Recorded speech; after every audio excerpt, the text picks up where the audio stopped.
And a good Sunday morning and a happy Christmas Eve to you. Thank you for watching Beyond the Headlines. Well, you know how it goes. 'Twas the night before Christmas, the gavel lay still in Congress's grand halls, a hush-filled Capitol Hill or something like that. Congress is back home without a deal. That's the main point of that story. Details on a border security and a national security package are still being negotiated. And as Texas Governor Greg Abbott spent this past week signing border security bills into law, Senate Republicans are hoping to accomplish the same thing in exchange for aid to Ukraine, Israel, and other national security priorities. But issues remain. And here with us is someone who's familiar with the issues that are currently on the table, and that would be Congressman Henry Cuellar. Congressman, thank you for joining us. Thank you so much to all of you. Good morning. Rest of the panel, of course, KGNS News Director Jerry Garza, KGNS General Manager Luis Villarreal. Good morning to all of you. Good morning. So, Jerry, I'll let you start with questioning the congressman here this morning. I guess I drew the short and the short straw. Maybe. Yes or no. Maybe. Congressman, obviously, you know, we've seen the pictures coming out of Eagle Pass. 27,000 migrants underneath the bridges, 12,000 a day. It seems, you know, we've been at this time and time again, and we almost get callous to the video. Where are we now? Is this, you know, we talk about, you know, maybe both sides realizing something needs to be done. Some of the rhetoric coming out maybe seems that a deal could come maybe in the works. Is that an accurate assessment, or where do you see this headed? It is, you know, but the problem is there's still people on the extreme left and extreme right that don't want to, you know, some don't want a deal, some the other ones want a lot more. But I think it's a possibility. I've talked to some of the negotiators. I've talked to Secretary Mayorkas. I have a general idea of where they're at, but the question is, can they lock it down? And we can do it. And look, and I'll say this. Do we need to make some changes and add funding in the right places? Absolutely. Can we do it without any changes? Absolutely. If you remember what President Obama did, Secretary Johnson, they didn't use Title 42. They didn't separate their kids from the mothers. What they did is they did one simple thing. They enforced Title 8, and that means you detain people, don't let them go, detain people, give them their day in court quickly, and then you deport people. We are deporting some people right now, but not the way it was under President Obama. So we can do this without a deal, but I guess this is to ensure that this administration does what they're supposed to be doing. Yeah, in the short term, though, how do you deal with this growing, you know, people are calling it a humanitarian crisis with so many people there? How do you deal with that? You know, obviously it's already affected some border operations with railroads being closed down, Border Patrol resources, CBP resources being reallocated and shifted to Eagle Pass. How do you deal with that immediate problem right now? Well, you know, first, you got to turn off the valve, and Mexico plays a big, important role. At one time under President Obama, I keep going back to him because Secretary Johnson had it right, Mexico was actually holding and deporting more people than the Border Patrol was. More than the Border Patrol. They were doing their work. Right now, as you know, the Mexicans are saying, yes, we want to help, but their immigration service ran out of money in December. Therefore, you see more people coming in. I think you got Secretary Blinken, Secretary Mayorkas is going to Mexico to hopefully come up with a deal, and that's basically all they want to do is tell Mexico, do your part over there, because it's affecting trade, it's affecting El Paso. They have 10 to 14 trains a day. Multiply, you know, the millions of dollars in each train. El Paso, and then of course in Arizona also. So the moment immigration starts affecting legitimate trade and tourism, both sides should really do something. Well, we shouldn't wait for it to affect trade or tourism. And I guess that's been my point, Congressman, for a while, that, you know, we seem to go in cycles and, you know, here we go again and we talk. I mean, and we've been down this road. I mean, you probably remember more than I do how long we've been trying to fix this problem. What's it going to take to get to the root of the problem and find a way to make this a everyday thing as opposed to here we go every 4 years or every 2 years and whenever there's a deal that needs to be made? If you look at it, there's push factors and pull factors. Democrats talk about push factors, poverty, what's happening in Central America. But keep in mind, the folks coming in are not only coming from Central America.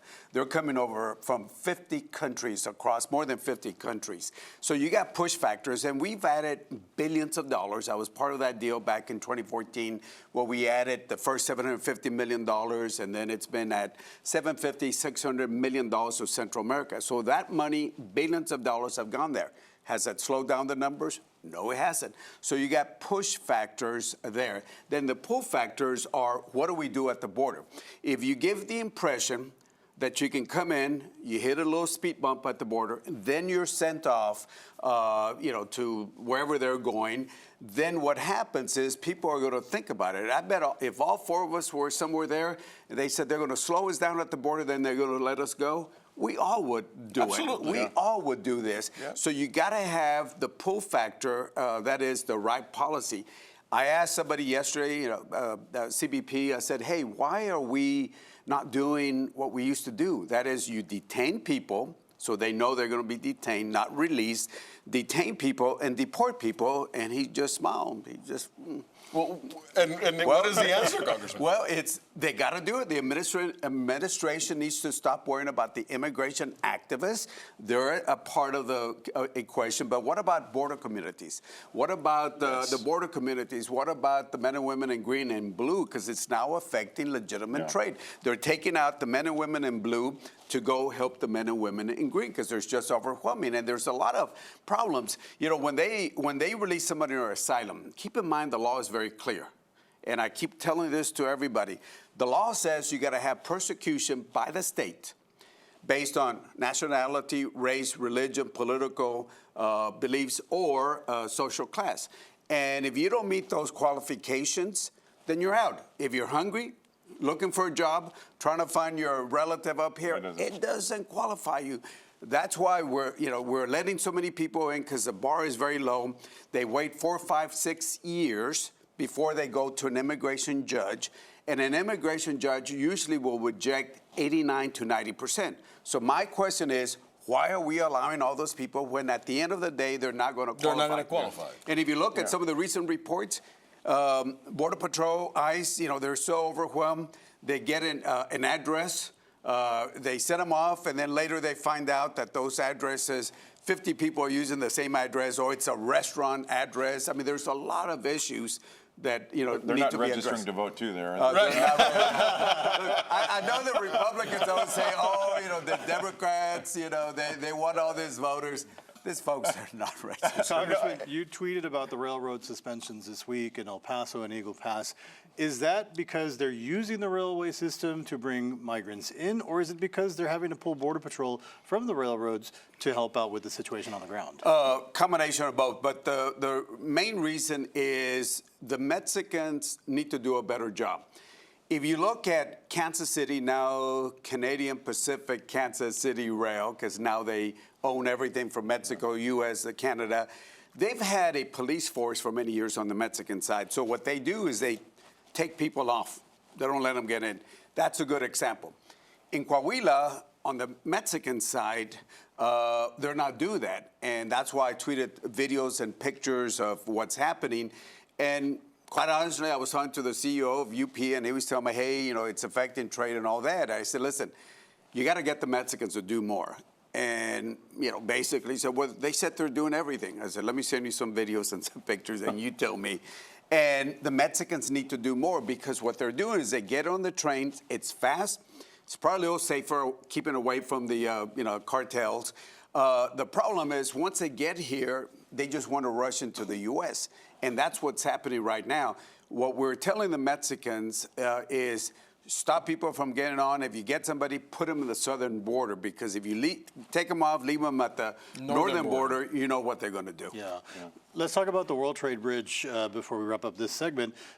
Could be now on a fast track to get the presidential permit for that expansion. Can you elaborate a little bit on that? I told the administration that they waived 26 environmental laws to build that wall in Starr County, but they couldn't even move this NEPA, this environmental law. And I'm not saying get rid of it. I'm just saying, can we move it at the same time? So we had two pieces of legislation. One is going to become law. Senator Cruz on the Senate side, myself over here. It's for 1 year only, and it covers the Brownsville area, Laredo, and Eagle Pass. There's somebody from Laredo that's building a bridge over there. So it's only for 1 year. The legislation that I have with the appropriations, and as you know, that's kind of held up right now with the new majority, that's open. In no time limit, it applies to the southern-northern border. That's the way it should be. Not get rid of the environmental, but do it at the same time. But the good thing is at least we got 1 year to move the construction faster. All right. Well, when we come back, 2024 legislative preview and what the next year could bring, Congressman Cuellar will stay with us. We'll also determine who's been naughty or nice this past year. That's next. Stay with us.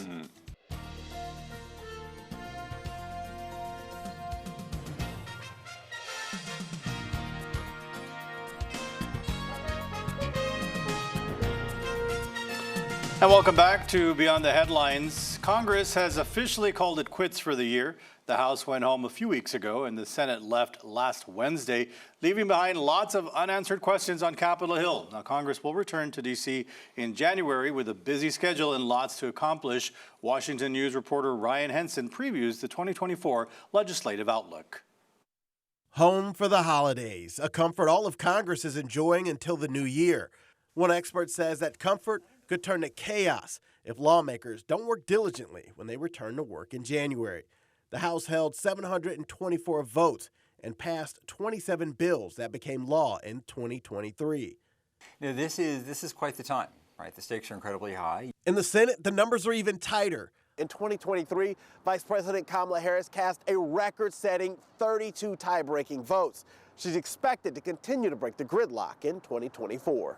Peter Loge, a George Washington University professor in Washington, D.C., says Republicans will enter the new year with a 3-vote party line advantage, which could go down to 2 if former New York Congressman George Santos' seat is flipped blue. Right, the political environment is trickier. The majorities are slimmer. The problems are bigger. The deadlines are looming. The first batch of spending bills expires on January 19th. The next batch in early February. The biggest expected struggle is the funding for national security that's now tied to border security. Congress is going to work, staff is going to work over the winter break to see if they can bang out a deal that allows the government to continue to support Ukraine against the Russian invasion and remind our allies in Europe that we're still, we're allies in Europe. President Joe Biden rolled all of these defense concerns into a single $110 billion package to try and appease far-right House Republicans who have been adamant about cutting support for Ukraine and strengthening the border. And then you get to the Democratic side of the aisle, where you've got a lot of progressive members upset with what might happen at the border. You've got more you've got more conservative members who want a more cautious approach. It's a mess. Lawmakers aren't just towing the line to create legislation. It's an election year. And for many Republicans, that means staying in the good graces of former President Donald Trump. Candidates who get sideways of Trump get yelled at by Trump. They get yelled at on social media. Loge says America will learn early in 2024 what this Congress is made of and what they're capable of accomplishing. Reporting in Capitol Hill, I'm Ryan Henson. Well, if only we had a congressman who was home for the holidays to talk to. Oh, wait a minute. Once again, Congressman Henry Cuellar joining us this morning. Congressman, so what is Congress made of? What do we expect in 2024? If you look at the 1940s, that was the do-nothing Congress. I would say that this new majority has probably exceeded those from the 1940s. If you look at it, the major pieces of legislation that we passed was a debt deal, which now the majority doesn't want to comply with that. It's the law, but they don't want to comply. A couple of CRs, and then the NDAA, what we were able to pass also. Besides that, that's it, nothing. Now, they complain that they have a 3-vote for, they had 4, now 3, majority, maybe 2 in the next month and a half or so. But, they complain that they have this small margin. They say that's our problem. Keep in mind that under Nancy Pelosi, say whatever you want to say, we had almost the same type of slim majority, but we were able to get together, we were able to compromise and get things done. The problem is you got this far-right Tea Party Freedom Caucus folks, 8, 10, 12 people that just don't want to compromise, and that's what's leading to this inactive Congress. How can a group of that small, Congressman, be responsible for all this chaos? I mean, I mean, how does that happen? You know, and it all depends on the speaker. I mean, keep in mind, Speaker Boehner had the same problem, and then he left. Paul Ryan had the same problem, then he left. McCarthy had the same problem. They kicked him out.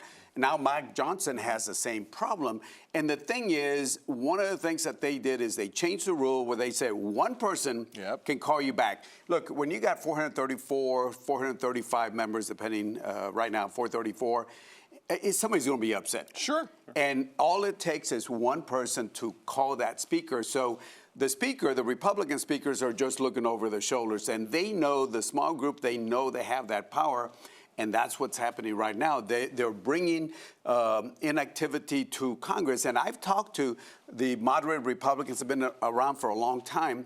They know it's a problem, but they don't know how to handle that. Well, it needs to be handled in the local districts, doesn't it? Yeah, and that's what elections are all about.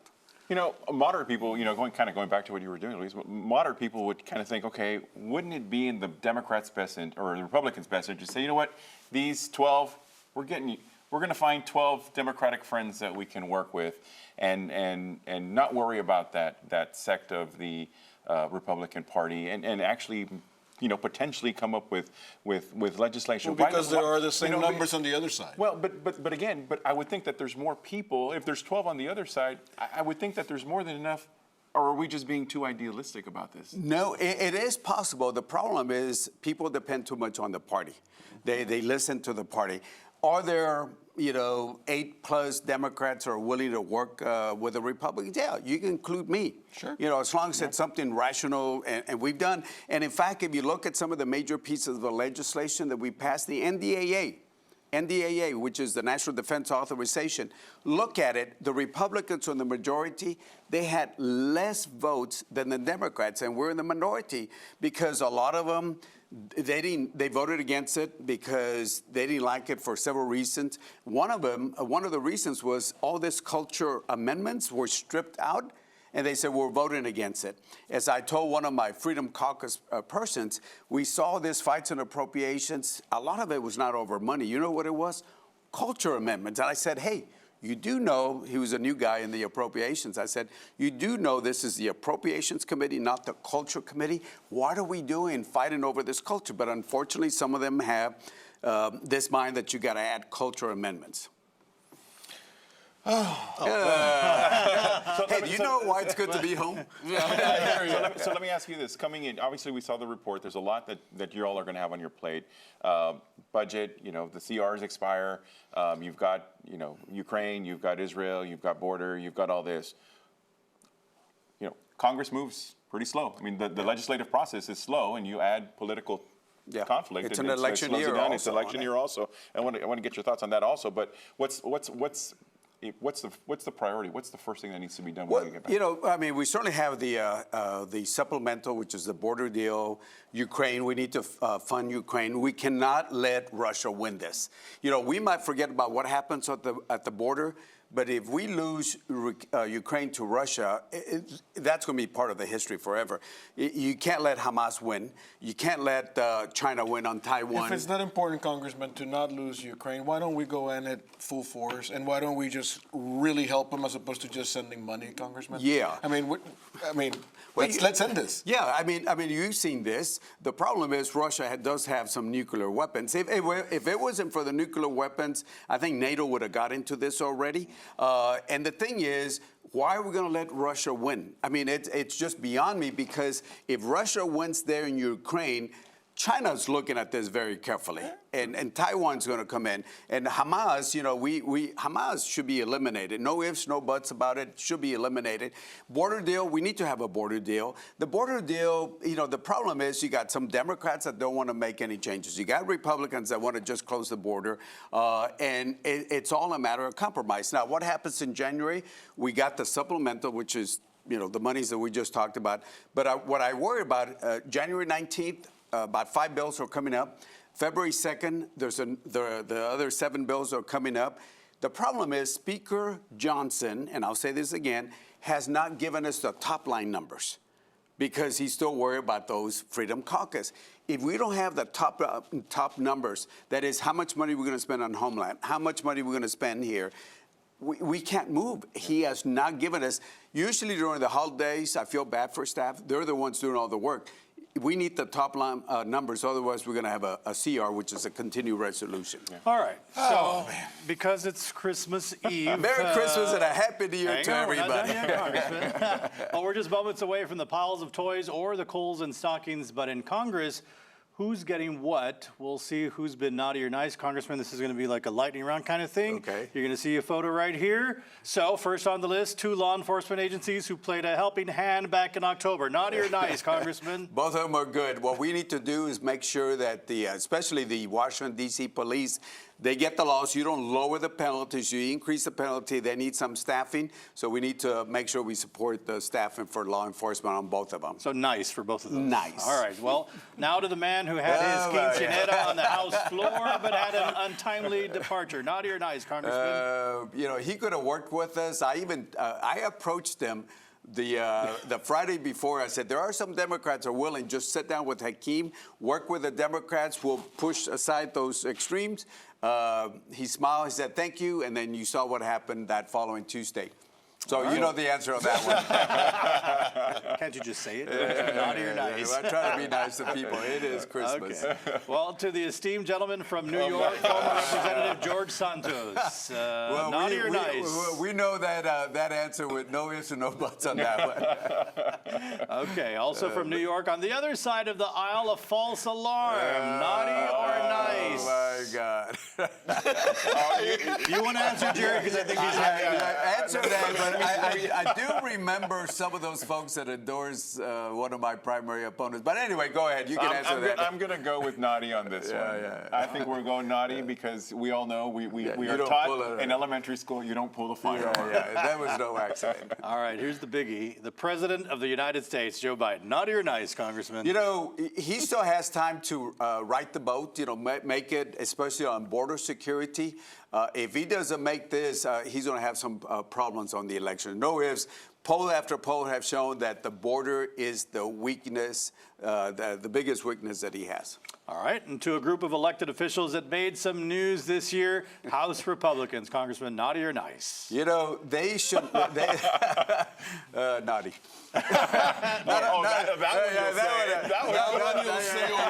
That is generally. But there's a lot of good folks, John Cornyn, Michael McCall, Tony Gonzalez. There's a lot of good folks that are really, really nice. But they got to learn how to work with us, get politics. It's only those 10 or 12 that really, those are the really naughty ones. Those are getting the lump of coal. All right. And lastly, a trip to the ends of the earth, Congressman. Naughty or nice? Very, very nice. I thought you had polar bears in the north and the south, but apparently there's no polar bears in the south. Penguins, seals, and negative 30 was too much for me. But meeting somebody from Laredo asking me about Taco Palenque was pretty nice. I said, you are from Laredo, so certainly nice. We got to take care of the environment. I'm surprised we didn't see former President Trump on that naughty or nice list. I don't do this. I think Luis said don't put that one. No, I'd be the first.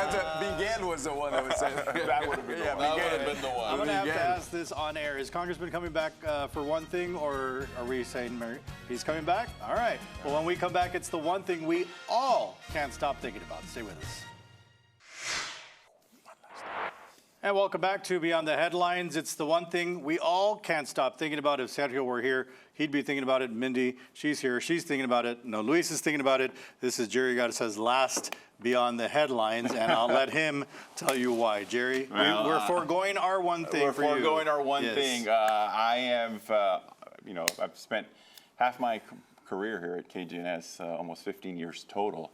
But it's Luis can appreciate this, like in good Trekkie, all good things. All good things, and I will be leaving to pursue, going into private business as a financial advisor and doing real estate. You know, it was an opportunity that, you know, kind of came before me, and it was time to kind of make the move. So, you know, I leave a lot of great memories, a lot of great friends, and hopefully still be a part of KGNS somehow. This you know, after 15 years, you know, you kind of hard. And I was talking to somebody a couple of days ago. He goes, when I think of KGNS, I think of Heat Wave, and then right after them, I think of you. So it'd be kind of hard to separate that. But you know, I've enjoyed every minute here. A lot of people don't know how stressful and how much effort and work goes into doing what we do every day. And as news director, that was just 9 years of pa, pa, pa. And so it was time to kind of look at something else. But Dealing with those government elected officials. you know, this is the easy part. I can relate to public officials. That's the easy part. It's the reporter. No. But I will be in private practice as a financial advisor, real estate, and I hope to take the trust that people had in me here and take it there. Jerry, thanks for everything. Good luck to you, Congressman. Thank you for being here. Merry Christmas. Merry Christmas to all of you. Merry Christmas. And Merry Christmas to all Merry of you Christmas. at home. Merry Thanks for Christmas. watching Beyond the Headlines. Ho, ho, ho.